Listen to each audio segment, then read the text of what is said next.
So we're going to be talking about the officer-involved shooting that happened Saturday morning at 8:25 at 6020 Secor Road in Toledo, Ohio.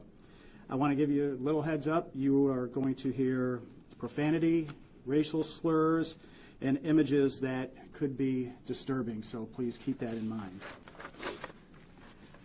What you can see here, the yellow dot is where Toledo police officers fired his weapon. The red circles are where the suspect fired his. This is the front door here, which was fired this way. After the shooting, he came in and fired through a back glass door, which you will see a picture of. He ran this way, came out around the east side of the building, and again fired his weapon where our officer fired back. The suspect is Demetric Kelly, a 41-year-old black male, last known address 6020 Secor Road. He has criminal convictions for attempt, which was amended from possession of a controlled substance back in 2017. He also was charged with resisting arrest in 2017 and multiple traffic offenses. Now, there were 3 one-man cars that responded today, or that day, rather, I'm sorry. We're going to give you information on all 3, even though only one officer fired their weapon. The first officer is Officer Carrie Hayes, a 49-year-old white female with 23 years of experience at TPD. She works Unit 520, which is a one-man vehicle out of the Scott Park District Station. She has no active discipline in her file. She did not fire her weapon, and Officer Hayes is a CIT officer, which is a critical or crisis intervention team officer. Officer number 2, Officer Donna Bryant, 48-year-old white male with over 21 years experience on the department. He works Unit 610, which is a one-man vehicle out of the Scott Park District Station. No active discipline. He did not fire his weapon, and he also is a CIT officer. And finally, Officer Ron Wilcox, a 59-year-old black male with 30 years of experience. He was working Unit 521 at the Scott Park District Station. He has no active discipline in his file, and he did fire his weapon. He's the only officer who fired, and he fired 6 times, striking the suspect 3 times. Now, what you're going to hear, let me back up for 1 second. We were at this apartment complex twice the day before. So we wanted to show why we were there and just to let you know the series of events that led up to the shooting. So what you're going to hear now is a 911 call at 2:42 p.m. The mother of the suspect called, stated that her son, the suspect, needed medical attention. The wife of the suspect took the phone and stated that the suspect locked himself in a room and needed medical attention. She thought he may have had a seizure, and as you'll see, the suspect refused treatment on the scene.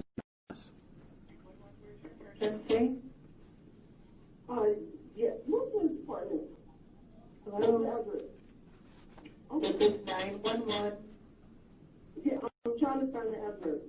Because I come from Detroit. I'm at Secor 6020 Secor Apartments. What's the address again? 6020 Secor Apartment 6. Apartment 6, the number 6? Yes. And what's your first name? And what's going on there? My son is, I don't know if he took something. I don't know what's going on. He's been shaking. He's been, 1 minute he's calm, the next minute he's out of it. He's delusional. So he's just going all over the place. So do you need the police or do you need medical attention for him? He needs medical attention, but they probably won't have to have police to come even, to come help because he needs to go to the hospital. Okay. Oh, so he's having a mental problem? I don't know if he got him or not, but there's something going on. Okay, so do you want me to send the police out there so that they can check him out? Or do you feel that he's having a medical issue, a medical or a mental? He's having some medical issue. I don't know what is going on. And what's your son? Yeah, but see, I don't stay here. I stay in Detroit. I understand. How old is your son? My son is 41.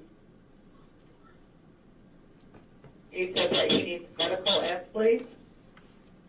Yes. up out of here to get them from Okay, so what is he? I understand that, so, but what is he doing, ma'am? He's jumping up. He just jumped up in my face. He just jumped up in his girlfriend. But Okay, so he's arguing. I mean, if he's having a mental breakdown, I can send the police out there and they can slip him and they can take him to the hospital. But if he's a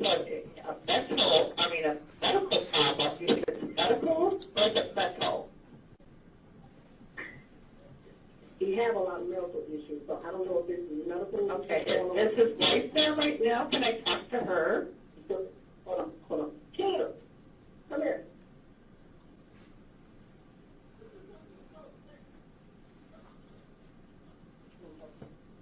Hello. Hi, it's Toledo 911. I just got sent out to get Deborah, and I just want to clarify, do you think he's having a mental issue or a medical issue? I can send the police out there if you feel that he needs to be pink slipped if he's having a mental breakdown, and they can take him to the hospital for some help, or do you think it's medically a medical problem? Well, when I got here, he was kind of jerking, almost like he was going in and out of seizures. Okay, so it looks like he's having some type of seizure? That's what it looks like to me. Okay, let me get you over to EMS, and I'm just going to send medical, okay, for a seizure, okay? What's your first name? Now, we'll be able to get it because he locked himself in the room and he will not open the door. So. Okay, so I'm going to, what's your first name? Lacreta. Lacreta, okay, I'm going to send, he doesn't have anything to harm himself or anything like that? No. Okay, and he's 41 years old, correct? Yes, that's correct. You said earlier it looked like he was having seizures, right? Yeah, because he kind of just keeps going in and out of it, like body's jerking, and then he was in a mid-sentence, and then he just like stopped talking and was staring off into space. Okay. So once he came, he kind of started acting irrational like this, and just like he had just looked like he didn't even know who I was. And one day would kind of come to and talk normal, and then right back out. Okay. And no weapons are involved and no one's hurt, correct? no. Okay. I'm going to get you over to EMS, and they're going to ask you a couple questions about his condition. I've got police, fire, and medical coming. Okay, now what you're going to see is the body-worn camera footage of the officer who arrived in response to that 911 call that you just listened to.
What's your cousin's name?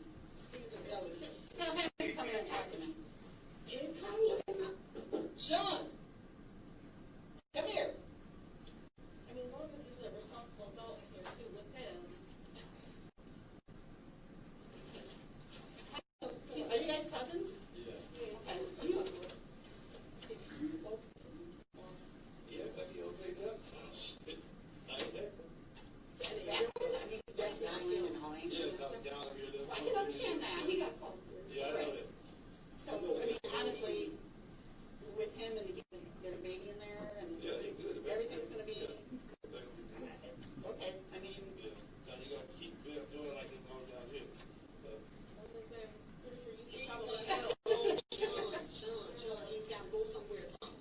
Boy, we honestly can't make him go somewhere. Okay, I'm going to Detroit. So if he hurt himself down here, there's no go. I don't have my I'm not going to. I'm worried about him. He cut me off. I'm saying he needs to go to the hospital. What did he say? What do you mean he needs to go to the hospital? He needs to go. There's something going on with him. Like what? Because that's not him. Everybody has an off day. This is not off day. This has been going on. Yeah, but you can't force somebody to go. Just shaking, so I thought it was sick. They said probably a blood pressure or something, but I don't know. I mean, it's all stress. They'll check his blood pressure and stuff if that's. I mean, that's okay.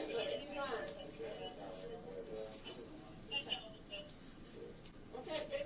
You know, if yours, yeah, then we're good as well. And obviously, if anything else happens or he says anything, you can call staff. Okay. And everybody's supposed to, you know, he doesn't have to, you know, be upset or anything like we're going. And so, excuse me. Okay, now you heard a couple of times in that video where the cousin said he just doesn't like the police. That you're the reason why he's mad. We had a responsible adult there who was saying that he's fine, everything's good, and the officer was correct. We can't force someone to go to rescue. There's a slide coming up here in the near future where I'll go into a little bit more detail on that. Now, this is the 911 call for the second time we were there that day, which is the first time was at 2:42 in the afternoon, and this time is at 6:02 in the afternoon. Now, you're going to hear the 3-year-old screaming, "Get off my dad." It's because the cousin is holding the suspect down. 911, where's emergency? I need an ambulance at 020 Secor Road, apartment 6. 6020 Secor? Apartment 6? No. What's your name? What's your name? What's going on? She got me. Can you talk to me, please?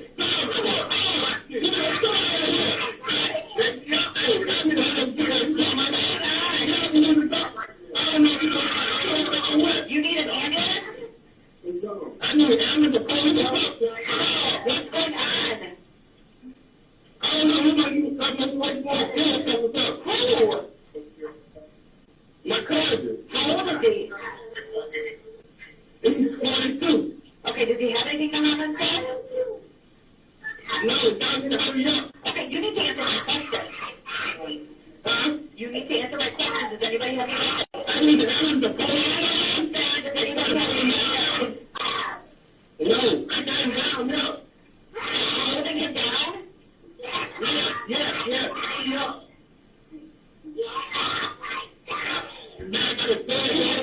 Listen to me. I have got them notified. Did he do anything to himself yet? Did he do anything to himself? No, Okay, that's why I have to ask. Okay, now you're going to see the body-worn camera footage from the officer who was dispatched to this.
Has he ever had like mental health problems? Not really. Okay.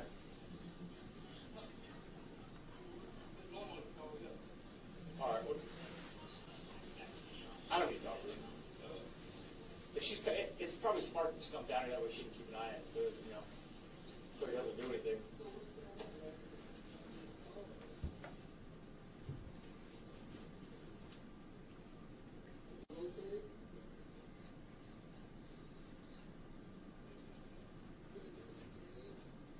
Brother,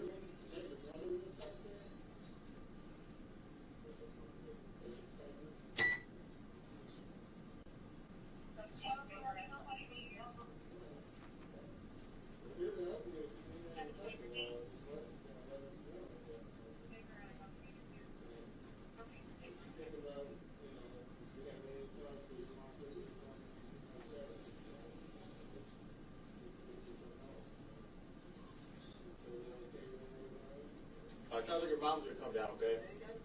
I know, and that's out of our control, okay? So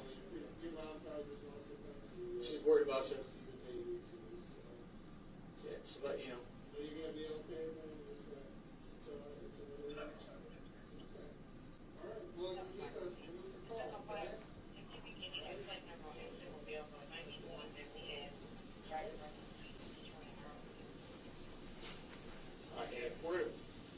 He doesn't want our help, so there's not a whole lot we can do.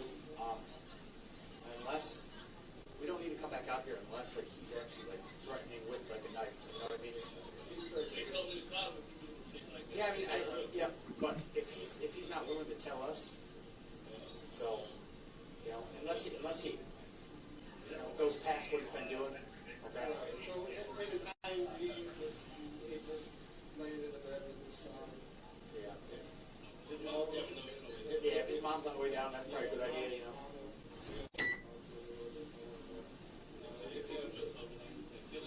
Yeah, yeah. I know, but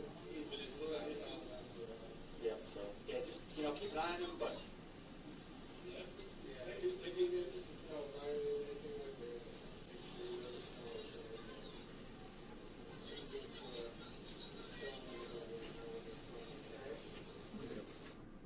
Okay. Remember when the dispatcher said on one of the calls, well, the police will come out and just pink slip them. She was kind of right and she was kind of incorrect at the same time. This is from the Ohio Department of Mental Health and Addiction Services. It's an application for an emergency admission, what law enforcement calls a pink slip, because it's pink. Now, in order for us to emergency admit someone in either rescue crisis or St. Charles or Mercy St. Vincent's psychiatric ward, one of these four qualifications have to be met.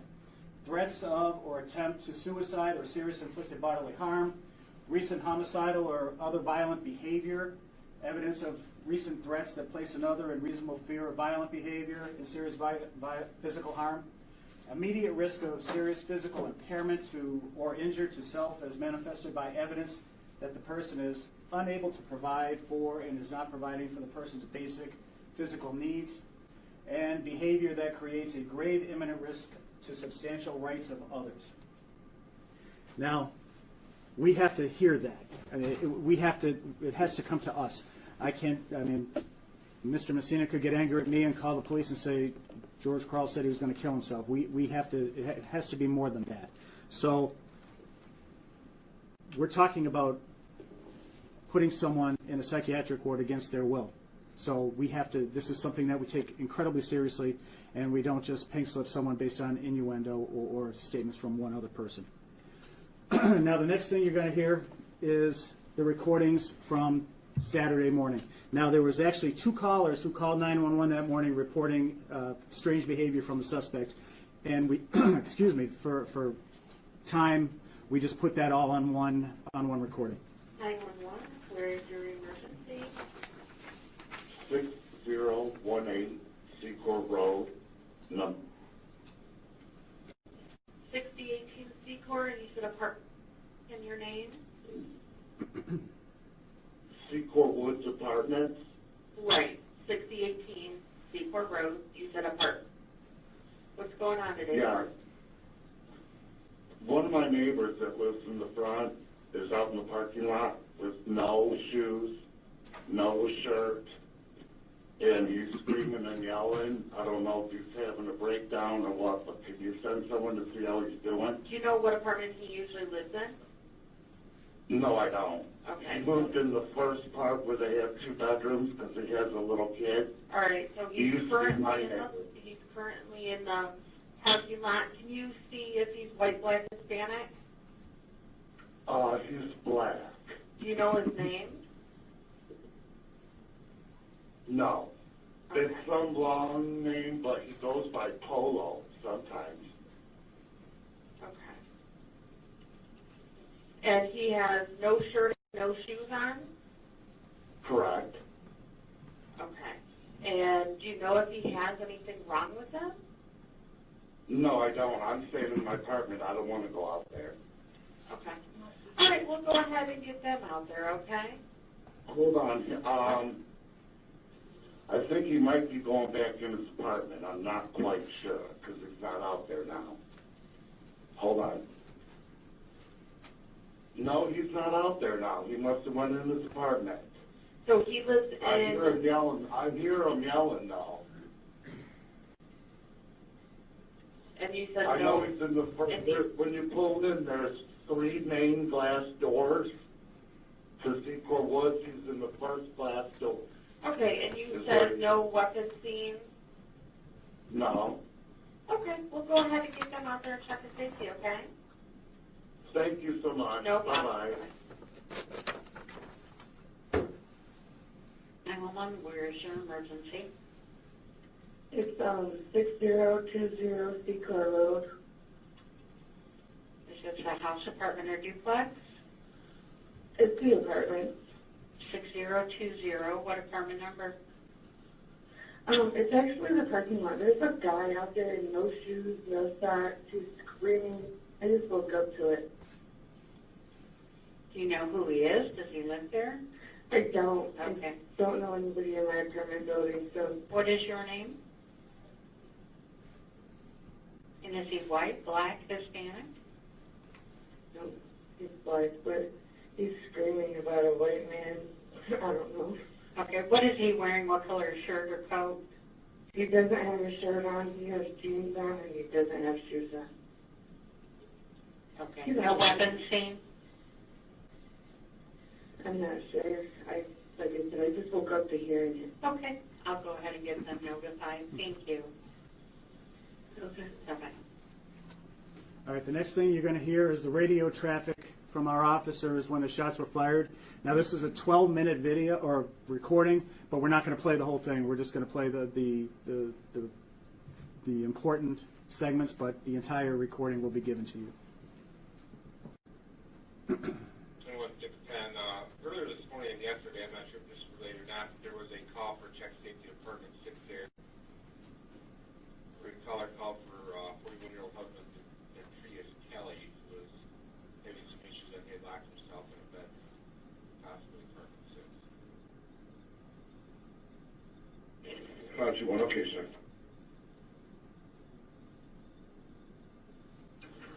511.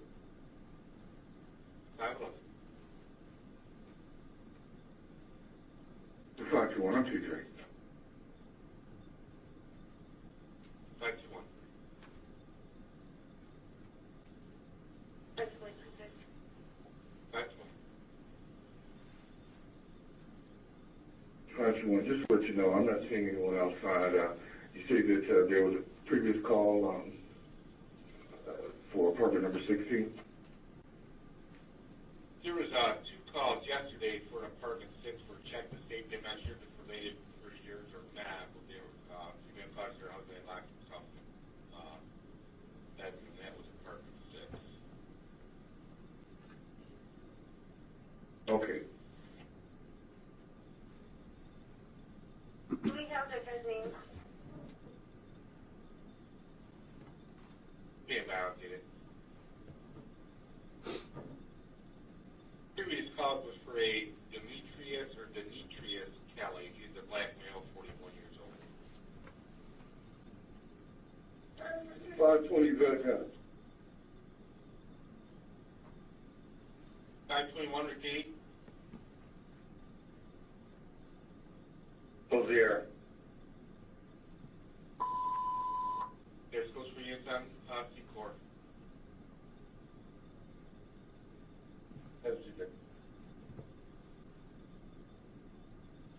Shot fired. Shots fired.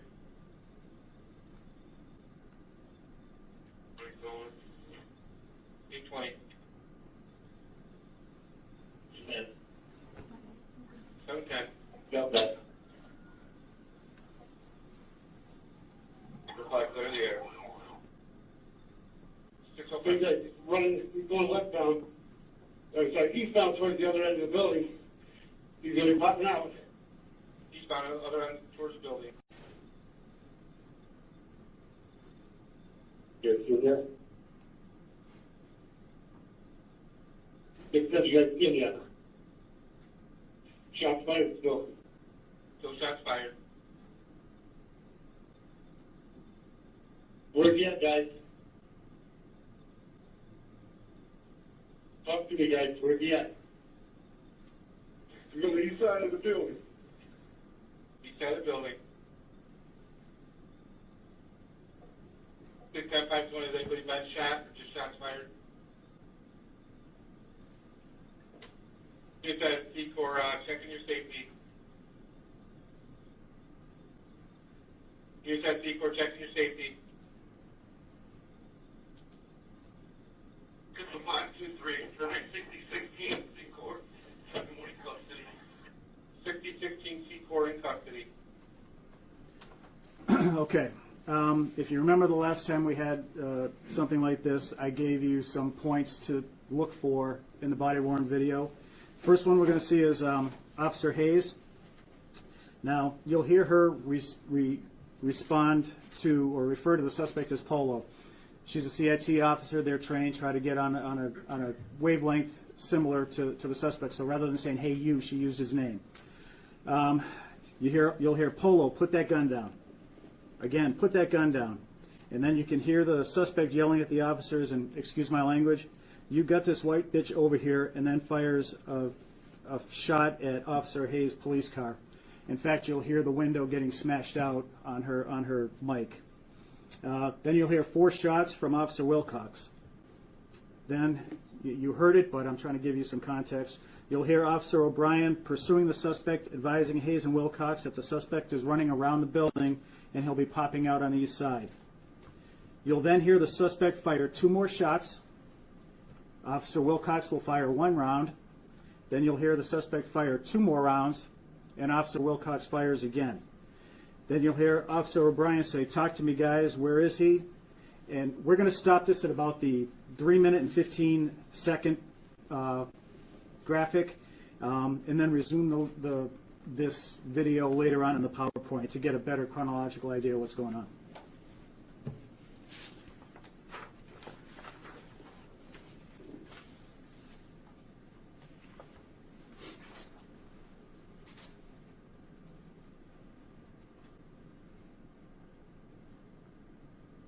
Now, the suspect just came out. See Officer Wilcox pointing his gun.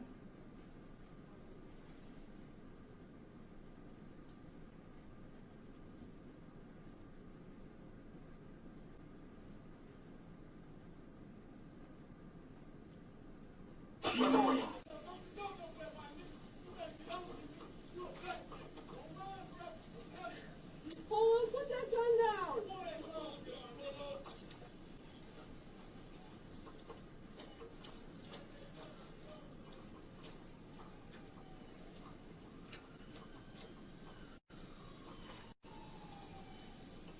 Ron, you behind your car?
get you package.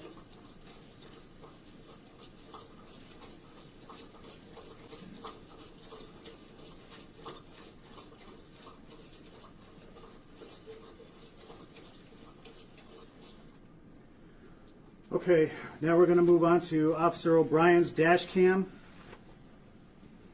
and then we'll move on to his body-worn camera.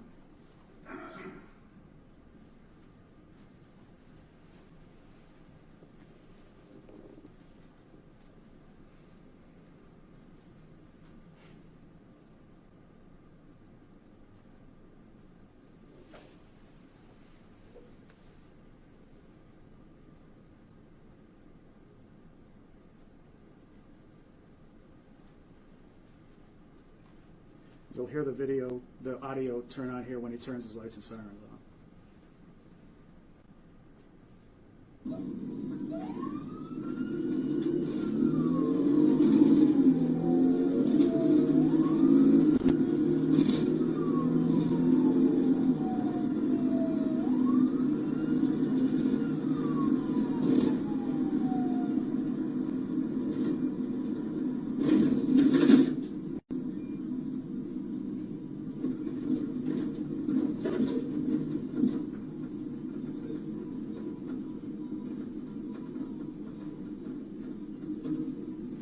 See the suspect come out here at one point, and when you get a chance, you'll actually see the puff of smoke come out of his weapon.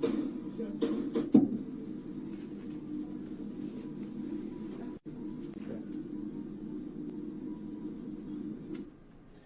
All right, now we're going to go to, is that Officer Wilcox? Officer Wilcox's body-worn camera video. What? 30 seconds of audio. Right. He had just turned on his body-worn camera. That's why you're not hearing anything. He didn't turn it on until the suspect came out. There was no reason to have it on standing in the parking lot. So we record back 30 seconds without any audio.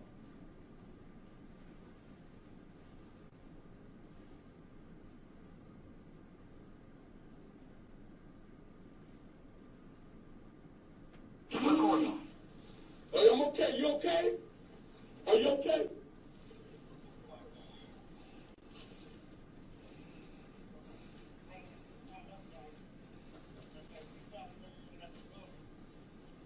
So you'll be able to see him firing. You just can't hear the rounds.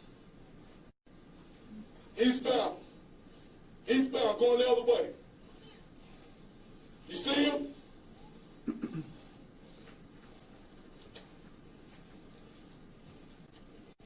You see him?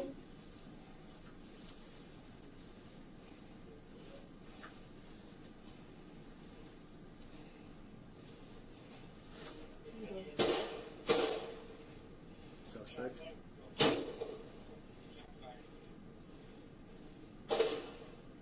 Suspect.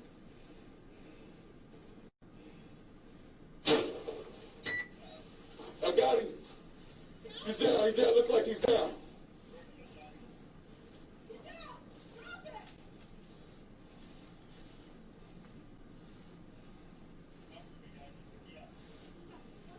He's on the east side of the building.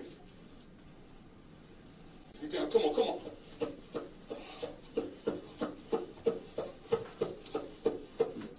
Now, before we move on real quick, the mayor mentioned this in his remarks earlier about de-escalation and how that's a very popular term right now in law enforcement. This is the consummate de-escalation. These officers told this guy to put a gun down when he was pointing it at them. If that's not de-escalation or attempting de-escalation, I don't know what is. So that was a fantastic job by both of those officers. Now, this is really hard to see. I'll be the first one to admit. The suspect is here, and he's firing his weapon at the officers right there. Next, we're going to see Officer O'Brien's body-worn camera. He's the officer who showed up right at the end. He's going to be in foot pursuit with the suspect around the south side of the building.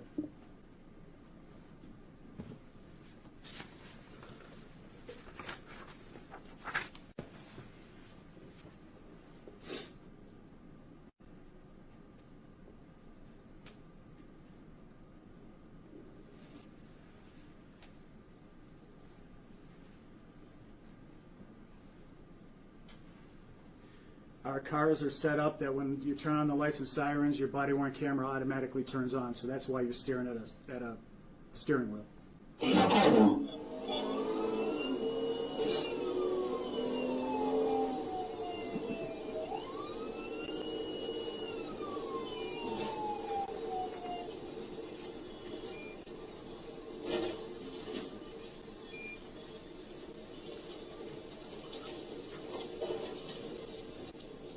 6 test 2 3.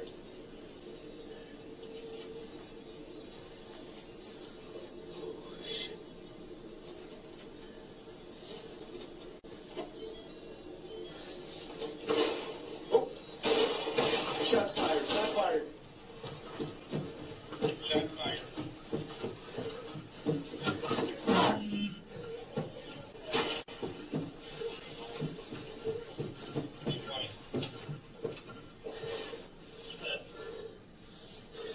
He's out back. Get out! Get out! Clear the air. Hey guys, he's running. He's going westbound. Sorry, eastbound towards the other end of the building. He's gonna be popping out.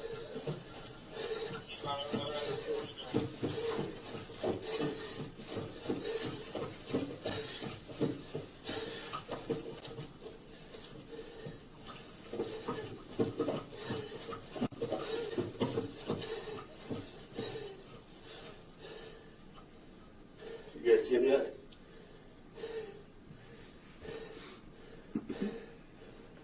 Six ten, you guys see him yet? Shots fired still. Shots fired.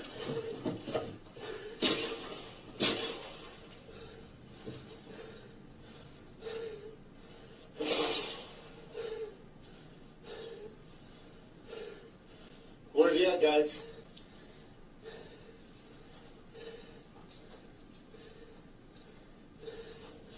Talk to me, guys. Where's he at? Get on the ground! Get on the fucking ground! Get on the ground! Get on the ground! Get on the fucking ground! Get on the fucking ground! I said get on the ground! I don't see a gun.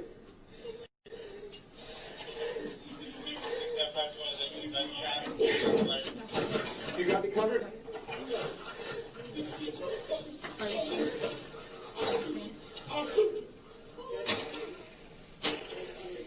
Get out!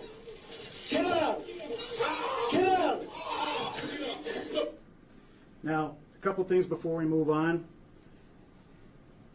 Right at the very end, you heard, "We don't have a gun. I don't see a gun." Now, that gun could have been on the ground. It could have been in the parking lot. It could have been in the suspect's pants. It could have been in a waistband of his pants. They didn't know.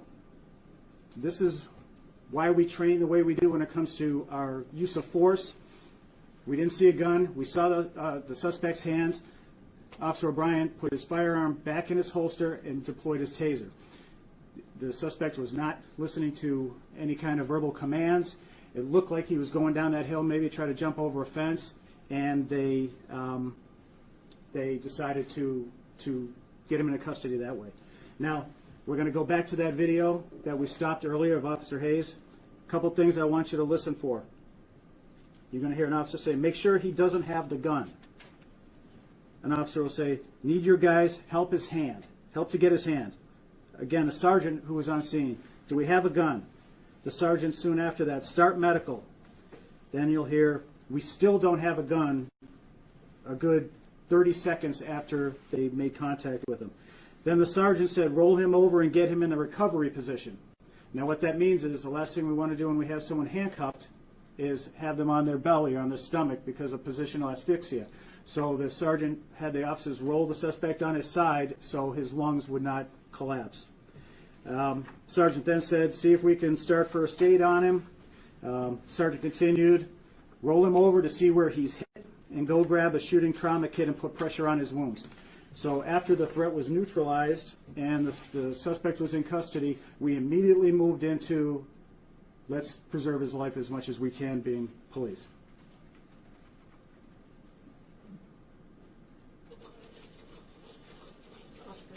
This is Officer Kerry Hayes, by the way.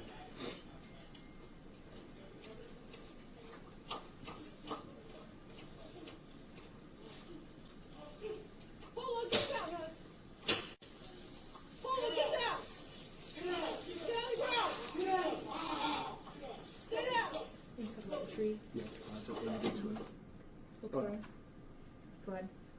Well, Sorry about can you that. get to that Yes, point? sir. I want to show you something after he was tased.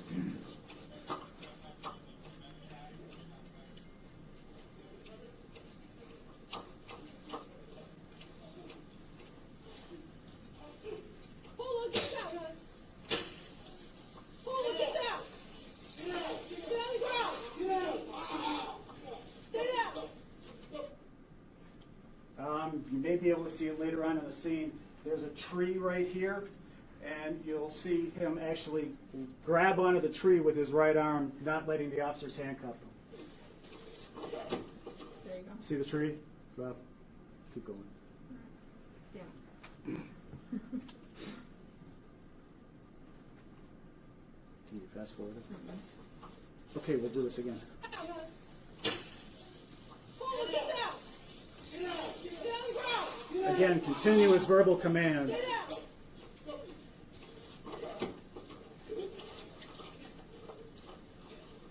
See he's hanging onto the tree?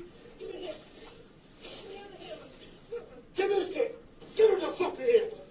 So he's still actively resisting after being shot.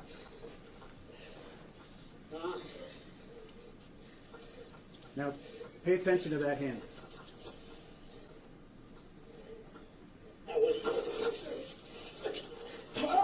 Give him the hand.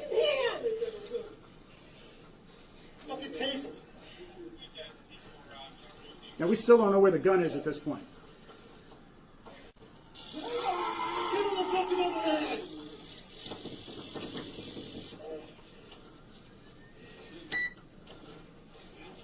Push him behind you. I need you guys' help to get this hand. Give him the fucking hand. Just hold it here for another crew. Just hold it right here. See? Just hold him. Can you move your taser? You gotta get this hand behind this. Give him the fucking hand. Get this hand. Okay. See, I don't know if you can see it, but he's actually reaching up with his handcuffed arm and holding onto his dreadlocks so he couldn't get that hand back. See, he's holding his own hair. He's grabbing his own hair. There we go. There we go.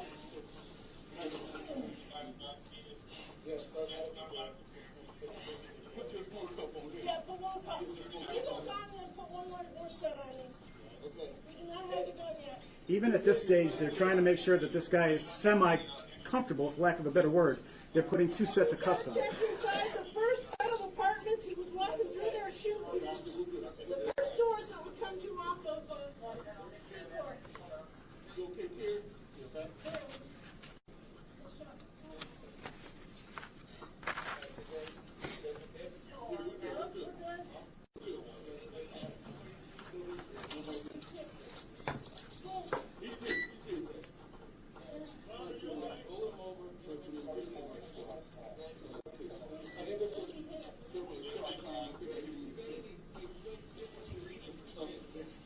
Are we sure he's clear? Yeah, no, let's do this. Make sure. Stop fucking moving around! Hey, let's go. Okay, let's go. See where he's sitting?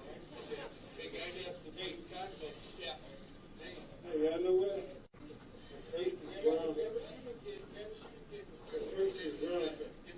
Grab a shooting kit, put pressure on wounds. Relax.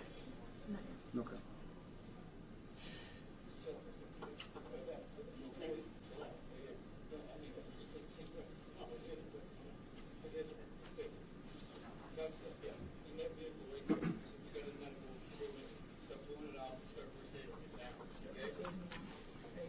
Perfect.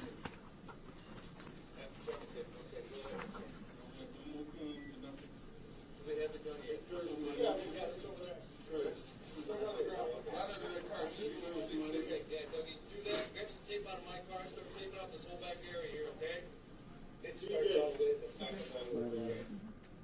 Okay, we're going to have some stills now.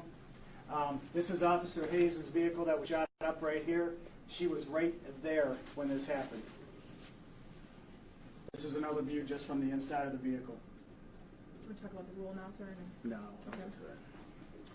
Remember when I said he fired outside at the officers first and then came in and shot inside the building?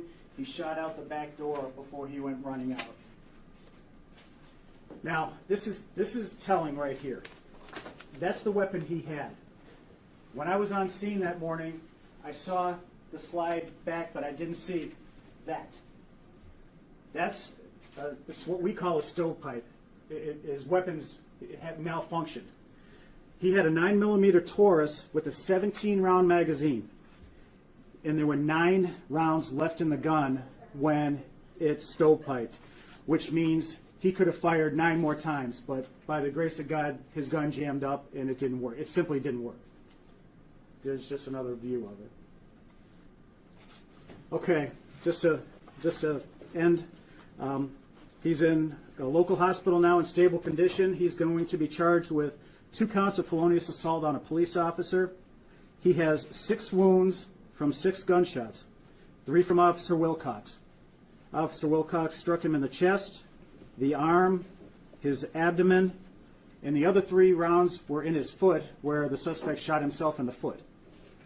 When we went to clear the apartment to make sure that there was no one injured in the apartment, the suspect's 3-year-old biological child was there in the apartment. And this, if this doesn't make the hair on the back of your neck stand up, the 3-year-old produced another gun from the coat of the suspect and handed it to the police officer as a .22 caliber revolver. So there were several guns inside the house, and the kid knew exactly where they were. Child was subsequently released to the mother, and we have reached out to CSB regarding this, so I don't know where they are at this stage of the investigation.